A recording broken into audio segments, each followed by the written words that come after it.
नमस्कार, स्वागत है आप सभी का। और आप देख रहे हैं जी दिल्ली एनसीआर हरियाणा पर दिल्ली वाला रेडियो टीवी। यह है साल का 239वां दिन, सुबह के 9 बज रहे हैं और दिल्ली वाला रेडियो टीवी आप ट्यून कर चुके हैं। मैं हूं आपके साथ बसंत शर्मा। अब इस कार्यक्रम में हम आपको हर खबर दिखाएंगे रेडियो और टीवी के गजब कॉम्बिनेशन के साथ, अनोखे लहजे अलग अंदाज में, जहां आपको हर खबर सुनाई जाएगी, दिखाई भी जाएगी और दिल्ली की गलियों से दिल वालों की दिन भर की कहानी तक आपको हर एक खबर मिलेगी अपने मतलब की। तो कान खोलकर दिल लगा लीजिए और जुड़ जाइए हमारे साथ, क्योंकि आप देखना शुरू कर चुके हैं दिल्ली वाला रेडियो टीवी।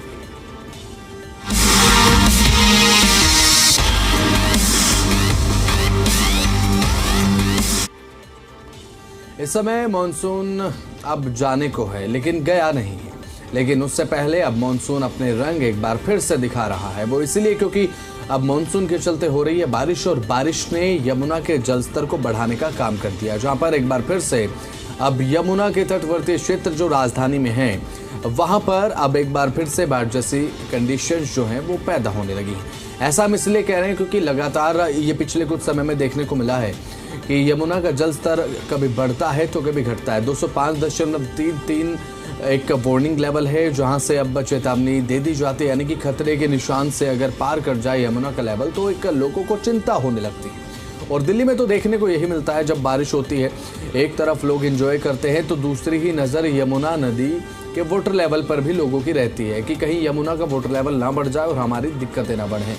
अब यमुना नदी का जलस्तर लगातार बढ़ता जा रहा है और अब स्थिति चिंताजनक है, क्योंकि केंद्रीय जल आयोग की ताज़ा रिपोर्ट के मुताबिक बीती रात यानी कि 26 अगस्त को रात 8 बजे ये दर्ज किया गया 204.56 metre water level of Yamuna river.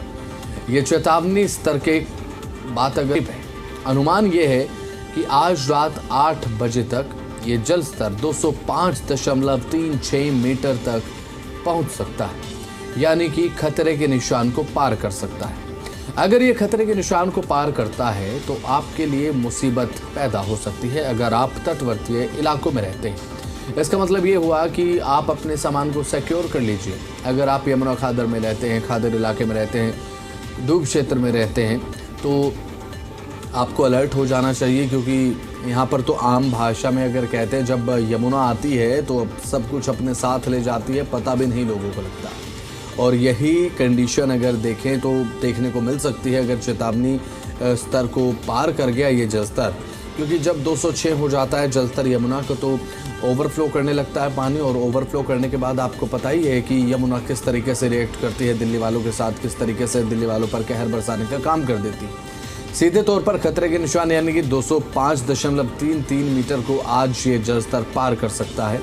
ये अभी अनुमान है, क्योंकि पहाड़ी क्षेत्र में लगातार बरसात हो रही है, जिसका एक असर अब मैदानी क्षेत्र में यानी कि राजधानी दिल्ली में देखने को मिल सकता है। अब हमें भी चिंता यही है कि अगर पानी भर गया दिल्ली में तो जाहिर सी बात है क्या होगा, क्योंकि दिल्ली वालों की ज़िंदगी यमुना के इर्द गिर्द ही घूमती रहती है। यमुना में अगर पानी ओवरफ्लो हुआ तो जाहिर सी बात है दिल्ली वालों की ज़िंदगी तो प्रभावित होगी। अब ऐसे में असर आप पर यह पड़ सकता है कि आसपास अगर पानी भर जाता है तो सबसे पहले आप अपने सामान को सिक्योर कर लीजिए, यानी कि दिल्ली के लिए अगले 24 घंटे में ज़्यादा अहम इसलिए क्योंकि अब हथनीकुंड बैराज से लगातार पानी छोड़ा जा रहा है। रात 11 बजे 39,400 क्यूसेक पानी छोड़ा गया हथनीकुंड बैराज से। 27,300 क्यूसेक पानी यमुना नदी में भेज दिया गया। आज सुबह 6 बजे तक ये जो आंकड़ा है, अगर बात करें तो 23,000 क्यूसेक तक पहुंचा है, लेकिन अभी भी एक सामान्य स्थिति नहीं है। और इतिहास गवाह है कि जब जब यमुना ने अपना सबसे उफनता हुआ रूप दिखाया, दिल्ली में बाढ़ ने लोगों को केवल परेशान ही नहीं किया बल्कि जिंदगी को पूरी तरह से पटरी से उतारने का काम भी यमुना ने किया है। और हम ज़्यादा दूर की बात आप मत कीजिए और पीछे 3 साल पहले की बात ही कर लें। 2022 का जिक्र कर रहा हूँ मैं। 2022 में हमने देखा था कि राजधानी दिल्ली में किस तरह से यमुना का वाटर लेवल बढ़ने के बाद लोगों को परेशानियों का सामना करना पड़ा था।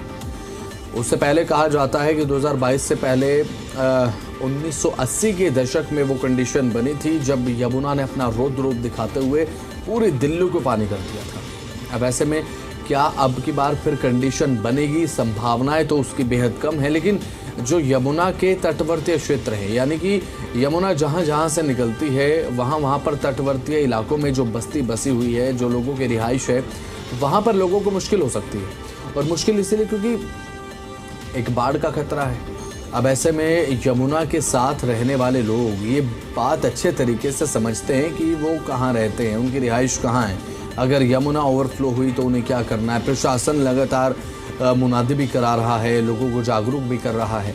लेकिन ये बात तो देखिए आप भी समझते हैं कि कोई भी अभियान तभी सफल होता है जब हम निजी स्तर पर उसे फॉलो करते हैं।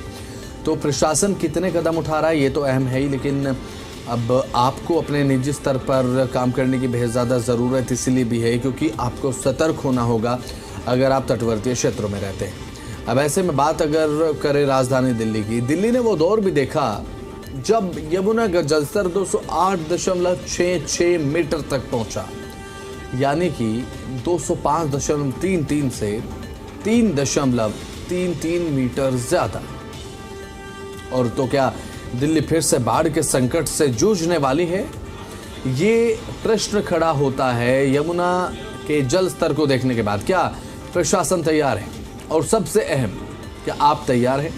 क्या आपकी तैयारी है? अगर यमुना का जल स्तर बेहद ज़्यादा बढ़ जाता है तो आप कितने तैयार हैं? आम जनता को किन बातों का ध्यान रखना चाहिए और कौन कौन सी वो बातें हैं जिनका ध्यान रखना चाहिए? सबसे पहली बात, आप अपने सामान को सिक्योर करें।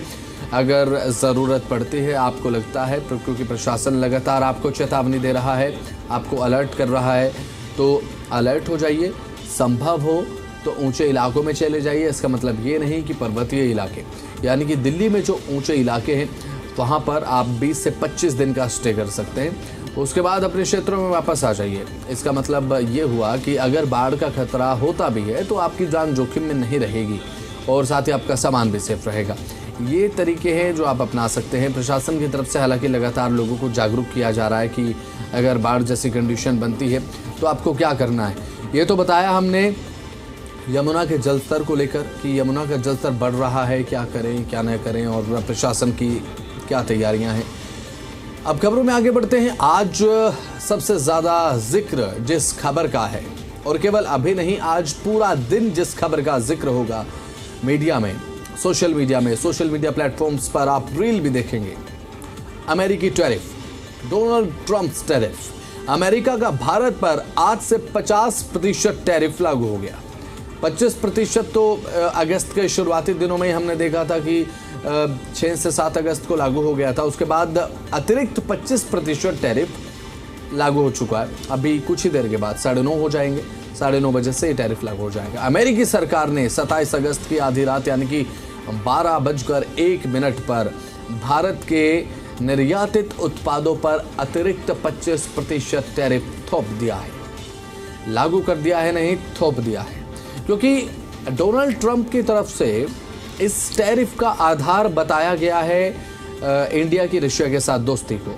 अब ऐसे में ये तो देखिए सभी जानते हैं कि अब अमेरिका का रूस के साथ 36 का आंकड़ा है। बीते दिनों रशिया के साथ अमेरिका की मीटिंग भी हुई। डोनाल्ड ट्रंप और राष्ट्रपति व्लादिमीर पुतिन आमने सामने ऑन द टेबल नजर आए, बातचीत भी हुई, मीटिंग भी हुई और कोई डील हालांकि दोनों देशों के बीच में नहीं हुई है। और ये कोई अभी की बात नहीं है और इतिहास गवाह है कि जहाँ पर रशिया हो वहाँ अमेरिका नहीं हो सकता और जहाँ पर अमेरिका हो वहाँ पर रशिया नहीं हो सकता। अब बीते कुछ दिनों में भारत और रशिया के बीच में आपसी साझेदारी और आपसी रणनीतिक साझेदारी जिस तरीके से प्रगाढ़ हुई है पूरे वैश्विक स्तर पर, उस चीज़ की छाप छूटी है और जो कि अमेरिका ने भी देखा। तो अमेरिका ने जब ये देखा कि रशिया के साथ भारत की जो करीबियां हैं वो बढ़ रही हैं और इसीलिए ये जो टैरिफ है वो लगाया गया है। डोनाल्ड ट्रंप खुद ये कह चुके हैं कि रशिया के साथ जो डील भारत की चल रही है गैस को लेकर, गैस रशिया से भारत खरीद रहा है, तो अतिरिक्त टैरिफ लगाया जा रहा है। अब आज से 50% तक का टैरिफ जो है वो लागू हो चुका है। कुल मिलाकर हो जाता है 50%, यानी कि अगर कोई वस्तु भारत से एक्सपोर्ट होकर अमेरिका में जाती है और उसकी ओरिजिनल कीमत अगर 100 रुपये है, उस पर 50% का टैरिफ लग गया, यानी कि उसकी कीमत टैक्स के बाद हो जाएगी 150 रुपये। अब जो चीज़ अमेरिका के लोगों को 100 रुपये में मिल रही थी, अगर वो 150 रुपये में मिलेगी तो जाहिर सी बात है वहाँ पर कोई भारतीय प्रोडक्ट्स आकर क्यों खरीदेगा। आप खुद ये बात सोचिए कि अगर आपको कोई चीज़ 100 रुपये की मिल रही है, 150 रुपये आपको उसके लिए चुकाने पड़े, तो जाहिर सी बात है आप नहीं खरीदेंगे, आप दूसरे ऑप्शंस पे जाएंगे जो 105 रुपये में मिलेगा, 110 रुपये में मिलेगा या फिर उससे कम में मिलेगा, आप उस पर जाएंगे। और यही कंडीशन अब अमेरिका में देखने को मिलेगी। अब अमेरिका में भारतीय प्रोडक्ट्स महंगे हो जाएंगे और उनकी डिमांड अमेरिकी बाज़ार में घट जाएगी, जिसका असर ये भी हो सकता है कि भारत में अब छटनी भी देखने को मिले, क्योंकि जो प्रोडक्शन कंपनीज़ हैं, बात अगर करें कंपनीज़ में जो प्रोडक्ट्स की प्रोडक्शन है, मैन्युफैक्चरिंग है, वो घट जाएगी। अगर ये घटेगी तो जाहिर सी बात है लोगों की ज़रूरत कम होगी और एक रोज़गार का जो एक संकट है वो भी गहरा सकता है। अगर ऐसा होता है तो ये होगा ट्रंप टैरिफ का आफ्टर इफेक्ट। भारतीय समय के अनुसार ये फैसला आज सुबह 9 बजे से प्रभावी हो चुका, 9:30 से इसका असर देखने को मिलेगा। अमेरिका ने ये कार्रवाई भारत के रूस से तेल आयात जारी रखने को लेकर की है और इससे अमेरिका की राष्ट्रीय सुरक्षा के लिए खतरा बताया। अब ये बात तो देखिए अमेरिका ही जानता है कि भारत अगर रूस से तेल खरीद रहा है, गैस खरीद रहा है, फ्यूल खरीद रहा है, तो अमेरिका को किस तरीके से इससे खतरा है, राष्ट्रीय सुरक्षा के लिए खतरा कैसे है। अब इस बारे में अमेरिका के अपने अलग तर्क हैं। अब इसका सबसे बड़ा असर भारत के वस्त्र उद्योग, स्टील, एल्यूमिनियम, फर्नीचर, झींगा निर्यात पर पड़ा है। सिर्फ टेक्सटाइल सेक्टर की बात कर ली जाए, केवल टेक्सटाइल सेक्टर को मैं कोट कर रहा हूं, तो इसमें देश भर में 4.5 करोड़ से ज्यादा लोग काम करते हैं। 4.5 करोड़ की आबादी हमारे देश की केवल टेक्सटाइल में काम करती है और इस सेक्टर पर अब 59% तक का टैरिफ लग चुका है। अब ऐसे में जो सीधा प्रश्न है सबसे बड़ा, वो प्रश्न ये है कि भारत इसकी भरपाई आखिर कैसे करेगा। क्या छोटे व्यापारी और एमएसएमई इस झटके को झेल पाएंगे और क्या भारत को अब नए निर्यात बाजारों की ओर रुख करना होगा। वहीं सरकार से ये मांग की जा रही है कि छोटे उद्योगों को राहत दी जाए। अब अमेरिका की एक नीति है कि अमेरिका दूसरे देशों को मजबूर कर देता है खुद से डीलिंग के लिए। और अब एक खबर ये भी है कि अमेरिका से भारत की एक डील भी हुई है और जहाज़ों के इंजन को लेकर वो डील हुई है। $1 अरब की वो डील है, उस पर अब जल्दी हस्ताक्षर हो जाएंगे। ये खबर भी सामने आई है, मीडिया में चल रही है। और अब बात अगर अमेरिका की करें तो अमेरिका ये चाहता है कि वो इनडायरेक्टली भारत के कृषि क्षेत्र में एंट्री कर ले, यानी कि यहाँ के फार्मिंग सेक्टर में एंट्री कर ले। और उसके बाद अगर ऐसा होता है तो अमेरिका को इससे बेहद ज़्यादा फायदा होगा और भारत का नुकसान इसमें यह है कि यहाँ पर जो हमारे भारतीय किसान भाई हैं उनकी आमदनी प्रभावित होगी। नतीजन आपने पिछले कुछ दिनों में प्रधानमंत्री नरेंद्र मोदी का एक बयान भी सुना होगा, जिसमें प्रधानमंत्री कह रहे हैं कि चाहे कुछ भी हो जाए, किसानों के हित से खिलवाड़ हमें बर्दाश्त नहीं है, किसानों के हित को प्रभावित होने नहीं दिया जाएगा, चाहे व्यक्तिगत कितना भी दबाव डाला जाए, चाहे व्यक्तिगत तौर पर कितना भी दबाव आ जाए, लेकिन किसानों के हित को प्रभावित नहीं होने देंगे। इस बयान का मतलब यही है कि अमेरिका कृषि क्षेत्र में, फार्मिंग सेक्टर में एंट्री चाहता है और भारत ऐसा होने नहीं देना चाहता, क्योंकि ऐसे में भारत के किसानों की आमदनी प्रभावित होगी। अब जल्द से जल्द यूरोपियन यूनियन, चिली, अफ्रीका जैसे देशों से एक मुक्त व्यापार समझौते किए जाएं, एक ये भी विकल्प भारत के पास है। क्योंकि अब देखिए अमेरिका ने टैरिफ तो लगा दिया, अब सबसे बात बड़ी हो तो ऑप्शंस की, भारत के पास ऑप्शंस क्या हैं। यूरोपियन कॉरिडोर भारत एक्सप्लोर कर सकता है। अब क्योंकि देखिए अमेरिका के साथ 17 से 18% तक का हमारा एक्सपोर्ट है, केवल अमेरिका, यूएस से। उसके बाद अब यूरोपियन बाज़ार में हम जा सकते हैं, यूरोपियन कॉरिडोर को हम एक्सप्लोर कर सकते हैं, वहाँ पर अपना जो निर्यात है यानी कि एक्सपोर्ट वो हम बढ़ा सकते हैं। अब यूरोपीय बाज़ार में भारत के लिए अब जाहिर सी बात है आने वाले समय में चांसेस और ऑप्शंस डेवलप होंगे। और रशिया ने अपने बाज़ार भारत के लिए खोल दिए हैं, यहाँ तक कि चीन भी, क्योंकि अमेरिका की टैरिफ नीति ने पूरे विश्व को प्रभावित किया है। और बीच में तो देखने को ये भी मिला था जब ये डोनाल्ड ट्रंप साहब की तरफ से निर्णय लिया गया, ट्रंप टैरिफ को पूरी दुनिया पर थोप दिया गया और 59 कंट्रीज़ पर यह टैरिफ लगाया गया। 56 to 59 कंट्रीज़ हैं जिन पर टैरिफ लगाया गया है। और सीधे तौर पर अब दुनिया के देश अमेरिकी टैरिफ के खिलाफ लामबंद होते हुए भी नजर आ रहे हैं। अब चीन की तरफ से विरोध किया गया। चीन ने तो यहां तक कर दिया 250% तक का रिवर्स टैरिफ लगा दिया अमेरिका पर। उसके बाद अमेरिका भी सॉफ्ट हुआ। रशिया ने भारत को कहा कि हमारे बाजार आपके लिए खुले हैं, अगर अमेरिका टैरिफ लगा रहा है तो रशिया के बाजार में आपका स्वागत है। यानी कि रशिया के साथ भारत के रिश्ते और मजबूत होने जा रहे हैं। एक ये भी इसका कारण है। यानी कि चाइना ने भी भारत के लिए अपने बाजार को पूरे तरीके से ओपन कर दिया है, क्योंकि चाइना और रशिया के राजदूत ये कह चुके हैं कि भारत के लिए उनके बाजारों के द्वार खुले हुए हैं। अब अमेरिका ने टैरिफ लगाने से एक तरीके से अपने बाजार के द्वार बंद कर दिए, क्योंकि टैरिफ लगाएंगे तो जाहिर सी बात है अब भारत का एक्सपोर्ट घट जाएगा। तो अब चाइना और रशिया के बाजार तो खुले हैं, लेकिन भारत के पास ऑप्शंस यही हैं कि भारत इनको एक्सप्लोर कर सकता है। यूरोपियन कॉरिडोर में हम एंट्री कर सकते हैं। अब भारत को लेकर प्रधानमंत्री नरेंद्र मोदी कहते हुए नजर आए कि ये एक ऐसा अवसर है जब हम आत्मनिर्भर हो सकते हैं। अमेरिका ने टैरिफ लगाया, ये भारत में कोई चुनौती पैदा नहीं करेगा, बल्कि ये एक ऐसा अवसर है जब हमारे पास से मौका है कि अब हम पूरी तरह से 100% आत्मनिर्भर होने की तरफ बढ़ें। अब भारत में होना यही चाहिए। इसका कारण ये भी है कि भारत की अर्थव्यवस्था निर्यात पर नहीं बल्कि घरेलू खपत पर निर्भर करती है। अब ऐसे में बात जीडीपी की कर लें, यानी कि ग्रोस डोमेस्टिक प्रोडक्ट्स जो होते हैं, उस पर हमारे देश की व्यवस्था ज़्यादा निर्भर इसलिए करती है क्योंकि ज़्यादा निर्यात से भारत की इतनी कमाई नहीं है। हालांकि असर तो पड़ेगा, लेकिन इतना भी नहीं जितना आप सोच रहे हैं। हमारे देश में सामानों की जो घरेलू खपत होती है, उससे हमारी अर्थव्यवस्था की पूरी दिशा और दशा तय होती है कि हमारी ग्रोथ रेट क्या होगी, किस तरफ हमारी अर्थव्यवस्था यानी कि जीडीपी चल रही है, ग्रोथ रेट क्या है। हालांकि एक्सपोर्ट अमेरिका से घटेगा, एक वो अलग बात है, वो भी अप्रत्यक्ष या फिर परोक्ष रूप से अर्थव्यवस्था को प्रभावित कर सकता है। लेकिन अगर करें जो अर्थशास्त्री हैं, उनका सीधा सा मानना ये है कि असर इतने बड़े पैमाने पर नहीं पड़ेगा कि इससे हमारी जीडीपी बेहद ज़्यादा प्रभावित हो जाए। इसलिए अगर आज से आप भारत में ही बने सामानों को इस्तेमाल करेंगे तो छोटी से छोटी और बड़ी से बड़ी चीज़ ये देखकर खरीदेंगे कि वो कहाँ बनी है, भारत में या किसी बाहर दूसरे देश से वो निर्मित है। तो हमारी अर्थव्यवस्था आत्मनिर्भरता की तरफ तेजी के साथ बढ़ेगी। क्योंकि अधिकतर लोगों के साथ प्रॉब्लम ये भी होती है कि वो दूसरे देशों की चीज़ों को ज़्यादा प्रेफर करते हैं। अब ये सभी के साथ ये चीज़ नहीं होती, लेकिन कुछ लोग ऐसे होते हैं जो दूसरे देशों की चीज़ों पर भरोसा ज़्यादा करते हैं एज़ कम्पेयर टू इंडिया और चाइना।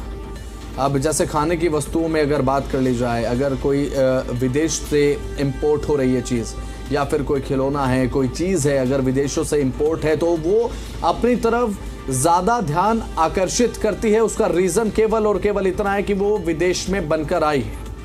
और अगर आप वो चीज़ खरीदते हैं तो ये कमाई भारत की नहीं बल्कि उस देश को जा रही है जहाँ से वो चीज़ बनी है। तो इसीलिए अब अगर आप भारत में बनी हुई चीज़ को खरीदेंगे तो आपका योगदान भारत की जीडीपी में होगा। तो हमारी तो अपील आपसे यही है कि अपने देश की बनी हुई चीज़ों को आप अपनाएं। अब ऐसे में वोकल फॉर लोकल अभियान भी तेज़ी के साथ चल रहा है और उसका यही एक उद्देश्य है कि अपने देश को आत्मनिर्भर बनाया जाए।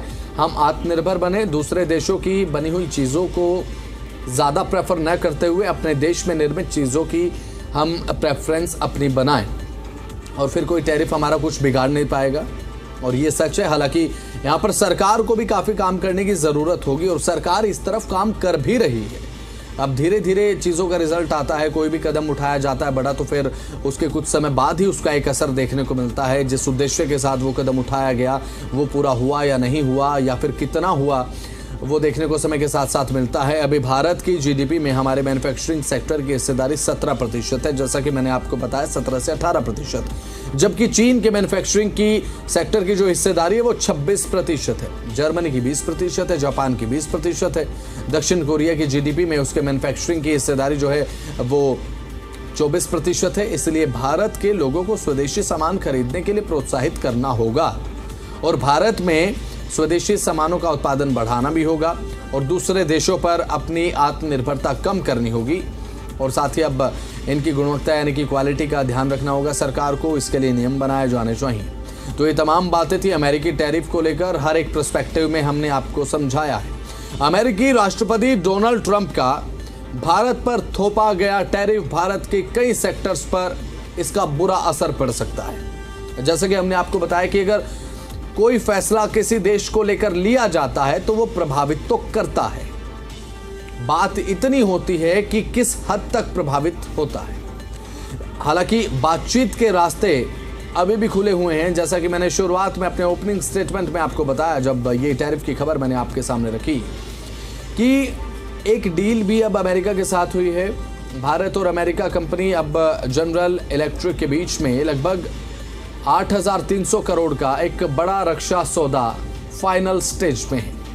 इस सौदे के तहत अमेरिकी कंपनी जीई भारत को 113 GE 404 इंजन सप्लाई करेगी, जो भारत में लाइट कॉम्बैट फाइटर जेट तेजस के लिए इस्तेमाल होंगे।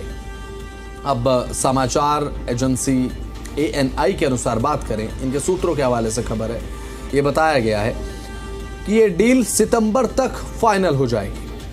और अगर ये डील फाइनल हो गई, उसके बाद सवाल तो आपके मन में भी यही है कि अमेरिका के साथ हम डील तो कर रहे हैं, लेकिन अमेरिका का भरोसा क्या है? एक ऐसा देश है अमेरिका जो अपने इतिहास में किसी का नहीं हुआ, चाहे वो उसके करीबियों की बात कर लें या फिर दूसरों की बात कर ली जाए, तो अब बात छोड़ ही दीजिए भरोसे की। अमेरिका पर भरोसा उसके इतिहास को देखकर तो आप नहीं कर सकते हैं, लेकिन अब डील एक होने जा रही है, एक अच्छी खबर है, तो संभवतः कम से कम चांसेस तो हैं कि आने वाले समय में जो अमेरिका है वो अपने टैरिफ के रेट्स को, यानी कि टैरिफ की दर को कुछ कम कर दे 50 से घटाकर, क्योंकि 50% का टैरिफ, ये एकदम आधा टैरिफ बढ़ा देना जाहिर सी बात है प्रभावित तो करेगा। तो बहरहाल ये तो हमने खबर बताई ट्रंप टैरिफ के अलग अलग पर्सपेक्टिव, हर एंगल से हमने इसको देखा, आपको समझाया, और उम्मीद है कि आपको समझ आ गया होगा। अगर ट्रंप टैरिफ की बात कहीं होती है तो आपको उसके बारे में सारी जानकारी हमने दे दी। खबरों में आगे बढ़ते हैं। राजधानी दिल्ली में मौसम की बात करें तो मौसम इस कदर खुशनुमा है कि ऑफिस जाने का अगर आपका मन करे ना करे तो फिर भी आपको जाना तो पड़ेगा, क्योंकि ये वीक डे है, वर्क डे है। मौसम खुशनुमा है और हल्की बारिश के फवारों के साथ मौसम पूरी तरीके से सुहावना भी। दिल्ली में पिछले 2 दिनों से रुक रुक कर लगातार बारिश देखने को तो मिल ही रही है, और आज भी बारिश की हल्की बौछारें हो सकती हैं, और हो सकती हैं कि अभी फिलहाल नोएडा में तो बारिश चली रही है, हल्की फुल्की ही सही। मौसम विभाग ने दिल्ली के साथ साथ NCR में आज फिर से बारिश का अलर्ट दे दिया है। एक खुशनुमा मौसम देखने को मिलेगा, और जो तस्वीरें आप देख रहे हैं मेरे बगल में, इस तरीके की तस्वीरें आपको अपने आसपास भी देखने को मिलेंगी, क्योंकि आपके आसपास की ही ये तस्वीरें भी हम आपको दिखा रहे हैं। IMD के मुताबिक 30 अगस्त तक हल्की से मध्यम दर्जे की बारिश आप देखेंगे। घर से निकले तैयारी के साथ निकले, रेनकोट अपने साथ लेकर निकले, और अधिकतम तापमान आज का रहने वाला है 32 से 36 डिग्री तक जा सकता है। न्यूनतम तापमान आज 27 से 28 डिग्री रहने वाला है। यानी कि जब दिन चढ़ेगा 1 से 2 बजे दोपहर के समय हो सकता है कि हल्की गर्मी का एहसास आपको हो, क्योंकि अभी पूरी तरीके से मानसून बीता नहीं है, गर्मी भी बीती नहीं है। मानसून के बाद एक बार फिर से एक हल्का सा झोंका गर्मी का ज़रूर आप देखेंगे। आज क्या जिक्र करें, आपको ऑफिस जाते समय, ऑफिस से आते समय बारिश के दीदार हो सकते हैं, तो बारिश को ध्यान में रखते हुए अपनी तैयारियां भी रखें। और दिल्ली को लेकर तो एक और बात होती है जब, और इस बात को दिल्ली में रहने वाले अच्छे तरीके से बखूबी समझ सकते हैं और आप रिलेट भी कर पाएंगे। जब दिल्ली में बारिश होती है तो दिल्ली वालों को एंजॉय करने की मोहलत नहीं मिलती। आधे घंटे तक तो मज़े लेते हैं दिल्ली वाले बारिश के, लेकिन आधे घंटे के बाद ये आकलन करने लगते हैं कि बाहर जाएं तो जाएं कैसे, गली में पानी भरा हुआ। ये तमाम बातें जो हैं वो मौसम को लेकर देखने को मिलती है जब दिल्ली में बारिश होती है तो देखने को मिलती है। अब ऐसे में अगर ऑफिस के लिए आप निकल चुके हैं और गाड़ी में रिफिलिंग करानी है तो एक बार पेट्रोल डीजल के दाम अगर हम आपको बता दें तो आपके लिए आसानी होगी, क्योंकि पेट्रोल पंप पर जाते समय आपको शौक नहीं लगेगा कि पेट्रोल डीजल के दाम क्या है। तो आज पेट्रोल डीजल के दाम 94 रुपये 77 पैसे पेट्रोल के दाम राजधानी दिल्ली में, डीजल की कीमत 87.67 रुपये प्रति लीटर के हिसाब से। और जो दाम हैं अब वो चेंज नहीं हुए, पिछले कुछ दिनों से बढ़े नहीं हैं, लेकिन ये जो दाम है फिर भी लोगों को परेशान करने का तो काम करते ही हैं, क्योंकि अब पेट्रोल और डीजल तो एक ऐसी चाहत हो जाती है, एक ऐसी ज़रूरत है लोगों की जिसके बिना सरवाइव पॉसिबल नहीं है। क्योंकि वाहन नहीं चलेंगे तो जाहिर सी बात आप ऑफिस नहीं जा पाएंगे, आमदनी तक नहीं पहुंच पाएंगे, या फिर कहीं भी अगर आपको जाना हो तो इम्पॉसिबल है, पैदल तो हर जगह पहुंचा नहीं जा सकता। तो इसीलिए सोने, अब बात पेट्रोल डीजल की हमने की, तो अब सोने चांदी की कीमतें आपको अगर बता दें, क्योंकि आने वाला समय अब त्योहारी सीज़न है, शादी का सीज़न भी आने वाला है और अब शादियों का सीज़न शुरू हो जाएगा, त्योहारी सीज़न भी। सोने चांदी की कीमतों में लगातार बदलाव देखने को मिल रहा है और 2 दिन पहले तो चांदी ऑल टाइम हाई पर पहुँच गया, लेकिन 24 कैरेट सोने के जो दाम है आज 1,08,84 रुपये प्रति 10 ग्राम 24 कैरेट्स। चांदी की कीमत अब 1,15,870 रुपये हो गई। और साथ ही जो कीमतें हैं, आप ज्वेलरी शॉप पर जाएंगे तो हो सकता है 22 कैरेट जो सोने के दाम है आपको तो कम देखने को मिलेंगे, क्योंकि हमने जो आपको दाम बताए ये बिल्कुल प्योर फाइन गोल्ड के दाम बताए 24 कैरेट्स। और क्योंकि अब जब शादी के लिए आप ज्वेलरी बनवाते हैं तो देखिए 24 कैरेट में तो कोई गोल्ड बनता नहीं है, कोई गोल्ड की ज्वेलरी बनती नहीं है, आपको 22 कैरेट या फिर 23 कैरेट में लेना होगा। तो इसीलिए अगर ज्वेलरी शॉप पर जा रहे हैं, जो हमने आपको दाम बताया उससे सस्ता आपको सोना पड़ सकता है, क्योंकि ये 24 कैरेट के दाम है। और सिल्वर के दाम भी लगातार अब बढ़ रहे हैं और आने वाले समय में एक उम्मीद है कि सोना अगर सस्ता होता है, और क्योंकि प्रधानमंत्री ने कहा था दिवाली पर गिफ्ट भी देंगे, अब टैक्स अगर घटेगा तो एक उम्मीद भी है जनता को, अगर सोना सस्ता हो जाए तो वो भी कुछ न कुछ ज्वेलरी मेकिंग जो है वो शादी के समय बनवा लें या फिर त्योहारों के समय में बनवा लें। तमाम जो अपडेट्स थी आपके लिए जानना ज़रूरी था। आज के तमाम आज के पेट्रोल डीजल के दाम हमने आपको बताए, सोने चांदी के दाम हमने आपको बताए। आज की सबसे बड़ी खबर ट्रंप टैरिफ को लेकर अपडेट हमने आपको कर दिया। यमुना का वाटर लेवल और दिल्ली का मौसम, तमाम अपडेट्स हमने आपको दी, लेकिन अब समय की कमी है, इसलिए इस कार्यक्रम की यहीं पर समाप्ति।